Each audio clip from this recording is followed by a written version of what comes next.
Front page of the Sun newspaper, royal exclusive, Fergie time. Sarah Ferguson, formerly the Duchess of York, of course, is considering offers for a tell-all TV interview.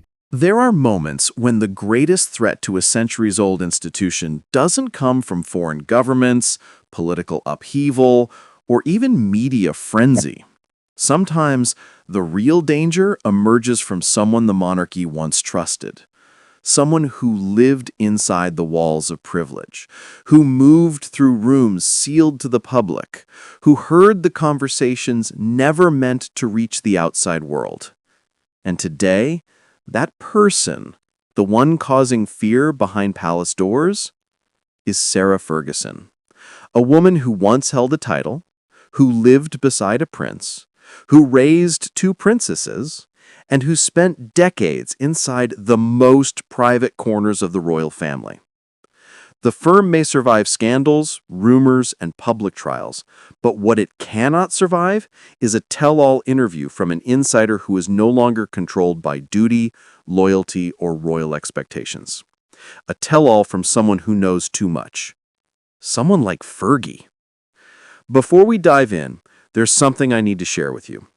Over the past few days, thousands have watched these stories unfold, but most haven't subscribed. If you're one of them, I invite you now to join us. Subscribe to Crownverse so you never miss the next chapter in this unfolding royal history. For weeks now, whispers have grown louder that Sarah Ferguson has been approached with major offers, some reportedly reaching six-figure sums, to sit down for a televised tell-all interview about her life, her fall from royalty, and her years living shoulder to shoulder with Andrew Mountbatten Windsor. It is important to state clearly that these offers, while widely reported, remain unverified. But the consistency of these rumors has triggered alarm among royal watchers, experts, and, most notably, the palace itself. Because unlike Prince Harry, who released a book under careful legal review, and unlike Meghan Markle, whose interviews were meticulously calculated, Sarah Ferguson represents something far more dangerous. She is unpredictable. She is unfiltered. And she is currently under immense financial and emotional pressure with no official royal safety net to hold her back. That combination, insider knowledge plus vulnerability plus opportunity, is exactly what the firm fears most. Sarah's life has always existed at the center of the royal storm, even when she wasn't trying to be. She was there during the high years of Andrew's popularity. She was there during the scandals of the 1990s. She was there through the Queen's reign and its strict protocols. She lived inside Royal Lodge for decades alongside a man who is now at the heart of one of the most damaging scandals the monarchy has ever seen. She saw how the palace responded when Andrew's connections with Epstein resurfaced. She witnessed how the family reacted when Andrew's Newsnight interview imploded. She lived in the house where Andrew retreated after losing his titles and military roles. She heard the reaction inside those walls when the Queen removed her son from public life. And she saw how King Charles responded after rising to the throne. She was there, she was present, she observed everything. This is the raw material of explosive interviews, and this is why a simple rumor about a tell-all is enough to send shockwaves through the monarchy's public relations strategy. Ailsa, the late Queen Elizabeth's former press secretary, has already sounded the alarm in a way royal insiders rarely do. She warned that a Fergie tell-all would bring doom and gloom to the royal family. She said it would be very damaging. She said it would add fuel to the flames. She said it would blow major royal events off the news cycle entirely. When someone as experienced, measured, and loyal as a former Queen spokesperson speaks out like that, it reveals one thing. The palace is afraid. Very afraid. Because this isn't Harry talking about his grief. This isn't Meghan describing her struggles. This isn't a rogue staff member writing a memoir. This is a woman who shared a home with a disgraced royal at the exact moment his world collapsed. And she might be willing to talk. The firm's power has always depended on controlling the narrative. From the days of Queen Victoria's court to today's digital era, their success relies on silence, secrecy, and carefully crafted messages. Every statement is reviewed. Every photograph is strategized. Every appearance has a purpose. Every controversy is managed with precision. But when someone outside their control speaks, someone with direct access to private rooms and confidential conversations, the walls crack. The system shakes. The firm becomes vulnerable in ways the public rarely sees. This is what makes a Fergie tell-all so dangerous. She is not bound by royal duty. She has no active royal role. She has no title to lose because she already lost it. She has already been evicted from Royal Lodge. She has already been sidelined from major royal events. She is already on the edge. And, unlike other royals, she relies on income she must earn herself. That financial reality creates leverage and temptation.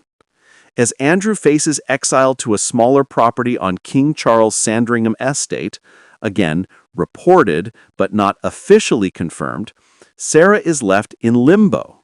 Some rumors suggest she might move into a tiny granny annex at Princess Beatrice's home. Others suggest she might leave the United Kingdom altogether and move to the United States, where she once found work, friendship, and opportunity. For now, these remain rumors, but what is not speculation is this. Sarah now faces the question of how to fund her new life. Her planned children's book was reportedly canceled. Other professional ventures have stalled. Public appearances have decreased. And she has publicly acknowledged facing health battles that require attention and care. All of this adds pressure. And in that pressure, the allure of a well-paid, high-profile interview becomes very real. But what exactly would she say? That is the question eating away at palace officials. A tell-all could expose private disagreements between Andrew and the palace during the height of the Epstein crisis. It could reveal how much the late queen knew or believed. It could shine light on internal arguments between Andrew and King Charles.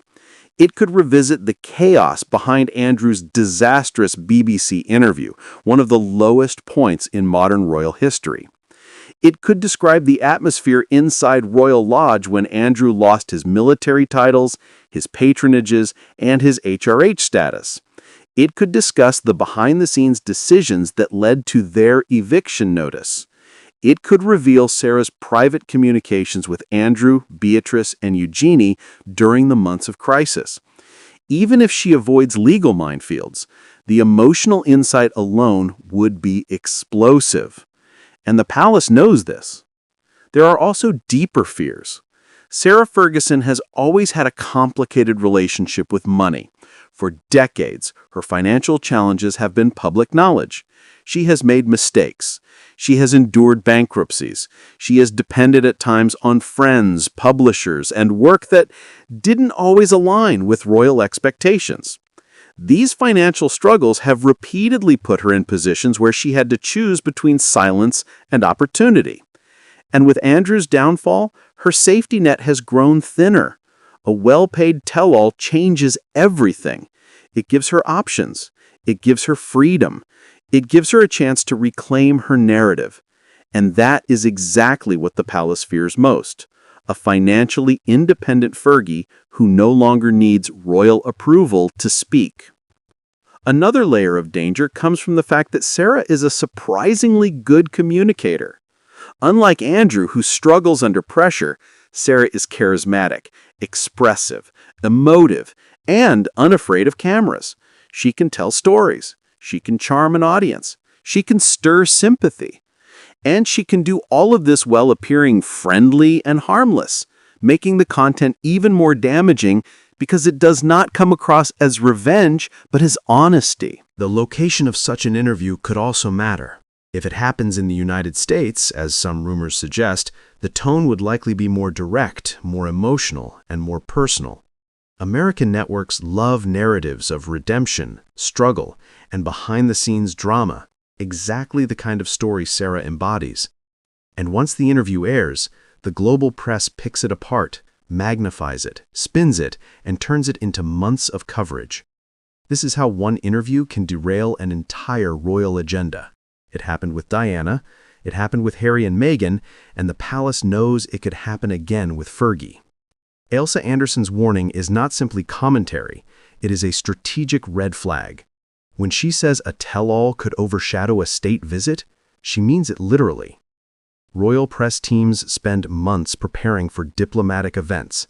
They time announcements, they coordinate with international governments, they schedule appearances to craft specific political and cultural messages. But if Sarah Ferguson suddenly revealed private details about Andrew, the Queen, Charles, or royal finances, the media would abandon everything else immediately. Headlines would focus entirely on her interview. Hashtags would trend for days, global networks would run specials, analysts would dissect her every word. Politicians would weigh in, royal commentators would speculate, and the palace would once again lose control of the public conversation. The timing could not be worse. The monarchy is already navigating multiple sensitive issues. King Charles is managing his new reign. Prince William is stepping into a larger leadership role. Princess Kate has faced health challenges that require careful handling. Harry and Meghan continue to shape their own transatlantic narrative. And Andrew remains a liability whose presence must be controlled. A surprise tell-all would collide with all of these narratives, destabilizing everything the palace is trying to protect. But what would motivate Sarah to do it? That is the question insiders are wrestling with. Some believe she is loyal and would never intentionally damage the monarchy. Others argue that her loyalty is to her daughters, not the institution. Some think her financial needs could override concerns about royal backlash. Others think this could be her chance to rewrite her legacy after years of scandal, ridicule, and being pushed aside. Some insiders reportedly believe she may feel abandoned by the palace now that Andrew is no longer protected. Again, these remain unverified claims, but they illustrate the complexity of her position.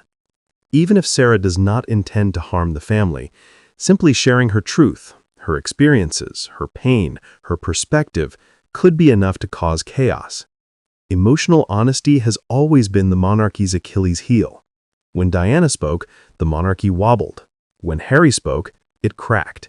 If Fergie speaks now at a moment when the monarchy is attempting to stabilize itself, the impact could be catastrophic. What makes this situation even more volatile is that Fergie has little left to lose. She no longer has a royal title. She no longer has royal lodge. She no longer has guaranteed income. She no longer has institutional protection. She has already endured public shaming, media mockery, and tabloid obsession. She has already been pushed aside in favor of the younger royal generation. In many ways, she is free to speak, free to reveal, free to tell a version of events that the palace cannot control. If she does speak, the interview would almost certainly be framed around personal struggle. She could discuss her cancer battle. She could discuss her divorce and unusual living arrangement with Andrew. She could discuss motherhood and the pressures on her daughters. She could discuss how she coped during the Epstein crisis. She could describe the emotional atmosphere inside Royal Lodge when their eviction notice arrived. Even if she avoids sensitive topics, the emotional truth alone could harm the monarchy. And if she chooses to go further, revealing private conversations, disagreements, or moments of panic within the family, the impact would be explosive. This is why the palace is preparing. They will not speak about this publicly. They will not comment unless absolutely necessary. But behind the scenes, they are assessing risk, crafting strategies, and monitoring every rumor. Their goal is simple: prevent any interview, or at least control its timing and content. But this will not be easy. Sarah is not Harry. She is not Meghan. She is not Andrew.